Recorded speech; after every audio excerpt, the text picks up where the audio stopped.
Hello there, my name is Ismaus, and today we're going to be doing some ArchViz visualization in Blender 2.81. So this was a tutorial request from one of my Patreons, and you can also request a tutorial by just going there and sending me a message. So yeah, let's look at what we're going to be doing. So this is like I don't know, a corridor that is slanting down, and we also have this inside wall also slanting a bit, and I think it has some bit of curve to it. The side wall here, this outside wall, doesn't have that, and yeah, so yeah, we're going to be using Blender Eevee for rendering, but I don't think it supports these types of lights, which look like IES lights, but we'll find a way to kind of mimic them, or otherwise we'll have to use cycles if we want to achieve that. You can see the ceiling as well. I think they're kind of rails that let in a bit of light. It's a different layer from the roof or ceiling, but you can see I also have a bit of lights here. It's a very simple scene, and it shouldn't take us a lot of time to do. Even this is a bit easier to make. So let's dive in. I've already set up my scene. I'm going to use this for previews and this for my shaders, and this is going to be our 3D workspace. So let's start by adding a circle just to get the shape of this. But actually, I think because this is a bit slanting, we can just start by adding a plane. Move the vertices away from the center. We may also just need this edge here. We're going to be using the screw modifier. I'm not going to go for realistic measurements, so I'm just going to eyeball everything, just get the look faster. So we're going to use the screw modifier to kind of give us this curve here, and also give it a slanting angle. So for that, let's add a screw modifier. You can see we already get that, but we want this inside curve here, so I'm just going to go to edit mode and push these vertices outside like a bit like that. And let me also scale this up.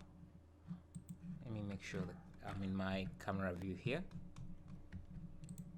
It seems we don't have a camera, so let me just add one very quickly.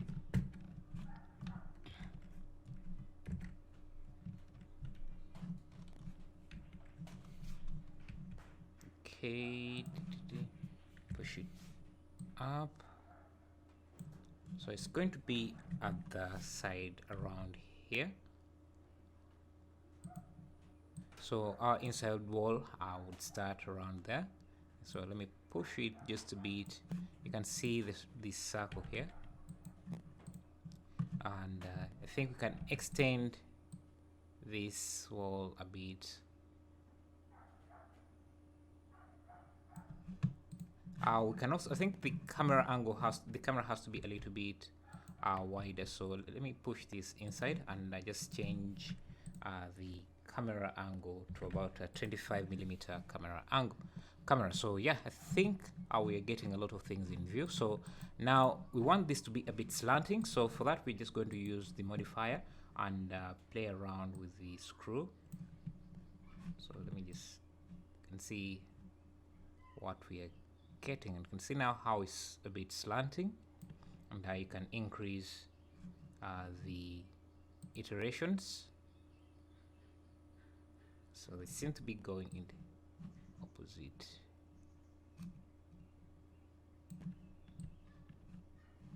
Okay, so our screw is starting in the wrong direction. So let me just screw it this side. Okay, let's see.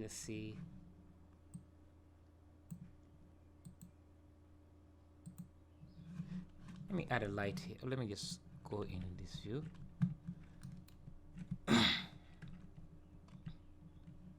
I'm going to add the solidify modifier just so it's easy for us to see what's going on. It's a bit harder right now, so let me also turn on cavity and smooth shading, auto smooth, so that we can easily see what's going on. Yeah, I think this is a good placement. I'll just push this a bit down. Oh yeah, I think this is good enough. So we get that slanting angle, and we get that inside part. So now we can just apply the screw modifier. We don't need this solidify modifier. I just added it to kind of make it easier for you to see. Then we don't need all of these faces. So we're going to see the camera is seeing up to around, let's see, around there. So we can delete those faces, and let's see. It's also seeing up to, you know what, I think it might actually be cool if we just continue with the screw modifier. Maybe we just make something abstract where we make an animation of the entire thing going around. So let me just undo this.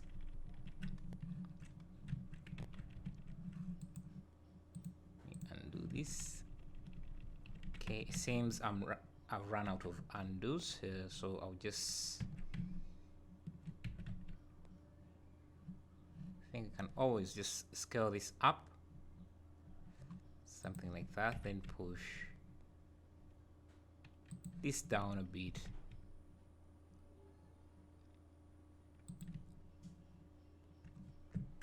I also want my camera to be on the inside, like that.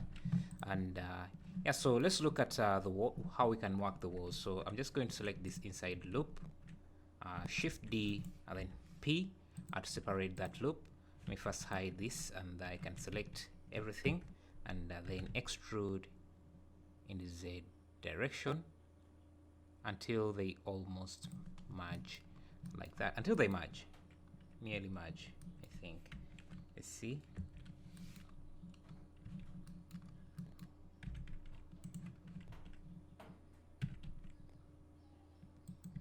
Okay, something like that.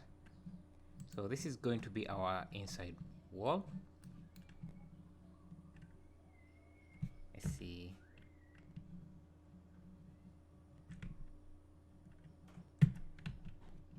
Undo this.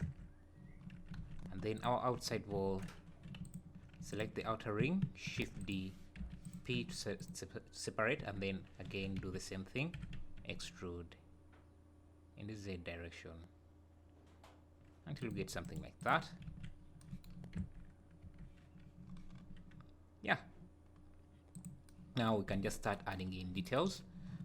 Then for the roof, we will just repeat this with an array. So if I add the array modifier in the Z direction, I should be able to repeat this a couple of times. The only problem I'm seeing is that they are not connecting.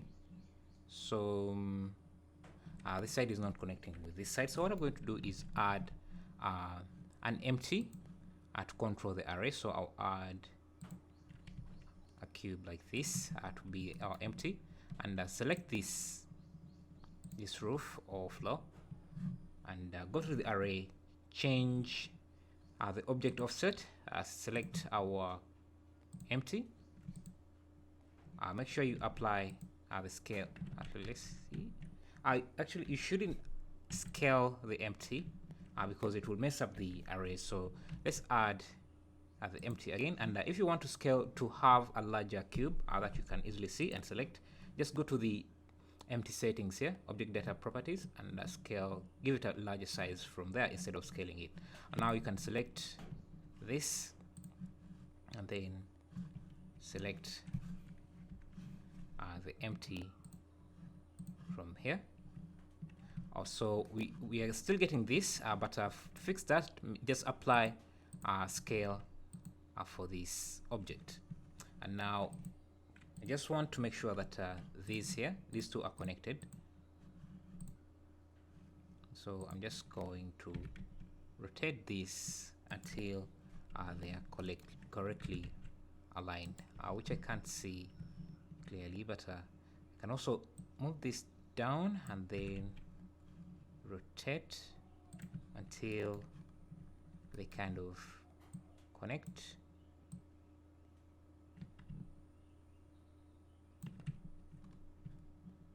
And maybe a gap like that would just add a bit of detail. So and to make it look cool, we can just add a solidify modifier, or we already have one here. Maybe give it some bit of thickness, and then add a bevel modifier. It should be right above the array, and then make sure the limit is set to angle so that we don't add bevels to these curves here. So let's do that. So then let's get this empty again.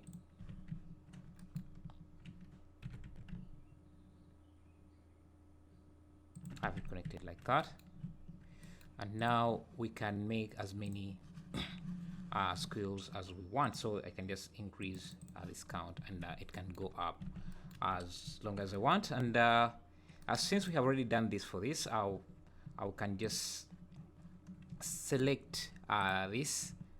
Select these other parts, the wall, the outside wall, and the inside wall, and then lastly select this, and then Control L to link modifiers. Make sure you apply the scale for both objects, and I should get that. Except I'm not sure why this is, why we have a gap here. So let's see what's going on. So the outside wall doesn't seem to be connecting very well. Let's see what's going on. It might be the position. They all have the same position, so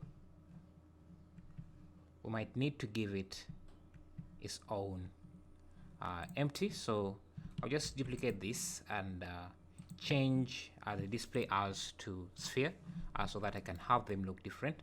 And now I can select this wall, the outside wall.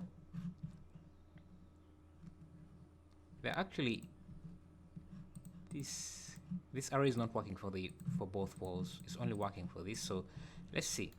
So change the object offset to the second empty for both the inside and the outside wall. Now we can control. Okay, then so now we can use this to control the inside and outside wall, the position of the inside and outside wall. So now we just need to align them correctly. So let's see, like that. Yeah, and so this can go to infinity if you want. You can push it as long as you want. And the awesome thing about this, you can even just add a curve. Because now I really think I'll be animating this, so I can add a curve to the bottom here. Doesn't matter if it's a mesh or a curve, because I'm just going to parent this camera to that curve. Keep offset. Now I can rotate this.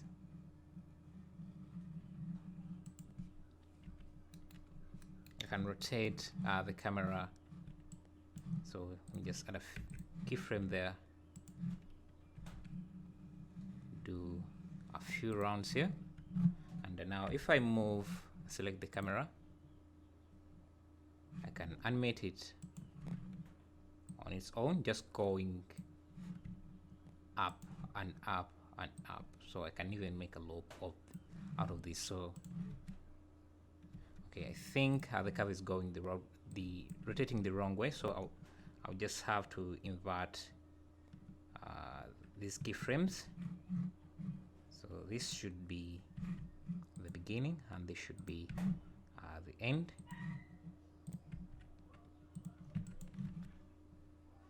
So we can just go up and up and up and up. So yeah, like that. So let's just find a keyframe we want to work with around here. Yeah, so yeah, I think again this wall is a bit slanting, but I'm not sure. I'm not going to add that in because I want to maintain this infinity kind of move, but you can even do that if you want, but I'm just not going to do it. So now let's see, we need this kind of rail here, which you can just do by, let me see what we have here. Let me first turn off solidify the solidify modifier for a second. I can Control R to add a loop and position it to where you want that rail to be, and then Shift D to duplicate that, and then P to set it into its own position. Actually, you may not want to do that, because now you're going to get into fixing the array. So what I'm going to do is no, actually you can do that. So let's just select this edge loop, Shift D, separate it.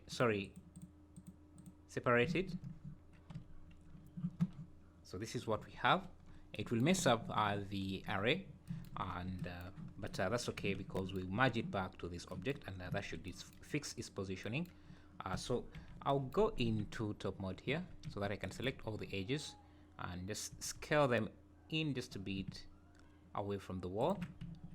We're going to convert this into a curve. So let me first turn off all these. We don't need them right now.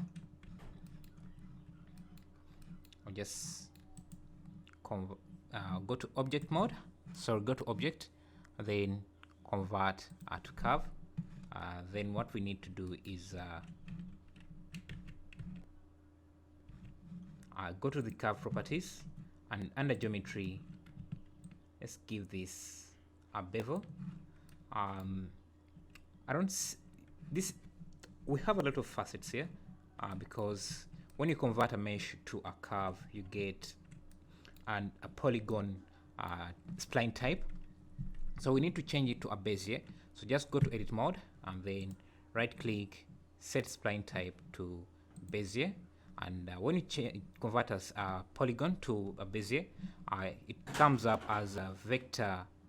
The handles are always vector instead of aligned or automatic. So just hit V with all the vertices selected, so that we can change them to aligned or automatic. Yeah, so that we maintain that curve. You can see. Let me push this camera down so that we can see this here, this frame. And now that we have that rail, you see it's attached. The rail is attached to the walls by some kind of, I don't know how to call them, but let's model them. I can't really see them, but I'll just think of something here that looks like them. So add mesh, Control Shift B, bevel those edges. Actually, we might do something like this. Control B to bevel, Control Shift B to bevel the vertices to have a shape like that, and maybe Control Shift B again to do this. We can then, let me see, insert using I, and I can let that inside face and add. Actually, I'm not sure how this would be, but let me just go with what I'm thinking here. So, an interesting. I'm just going to go with an interesting shape instead of just screw that down. Maybe bevel these a bit like that, and so this would go onto the wall, and we would have, not sure what we would have, but let me just add a circle here. I'll set it to have about 8 vertices. Rotate on the X, so Z.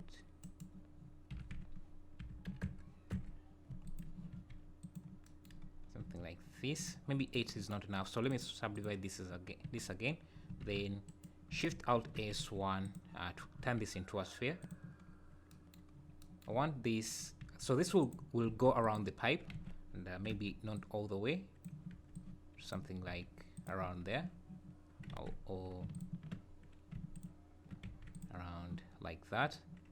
So actually we need to first hit F insert so that we have some volume or thickness to that, and maybe what we can do, can extrude this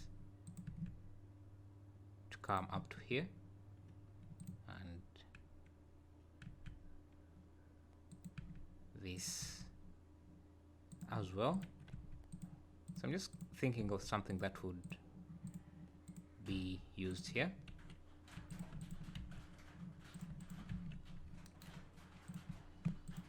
Okay, and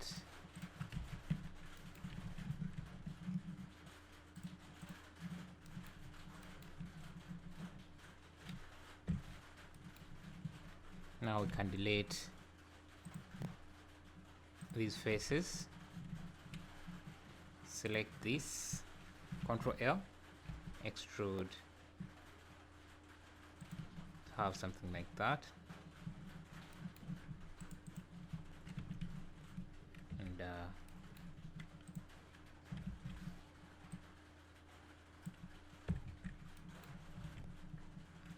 let me add a loop here.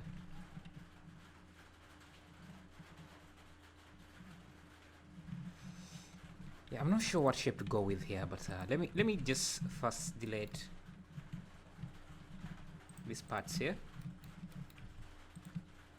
and I think I need another loop around here.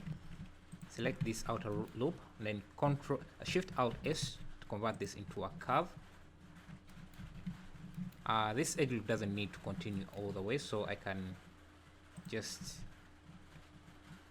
create a V here,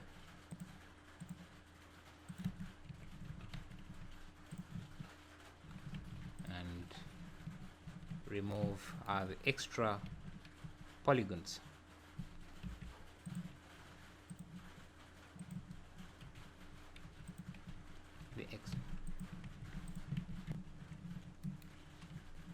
Like that. So now this here can be connected to this.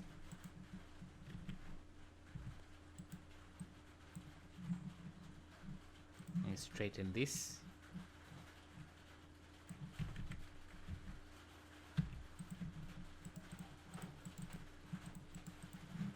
And change the face angle to about 45, maybe 60.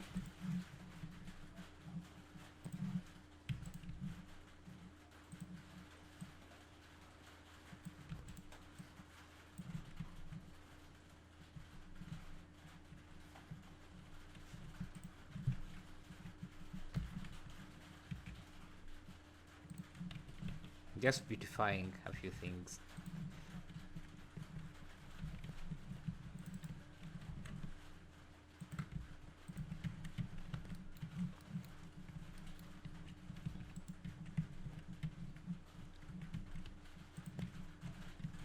And select this edge here.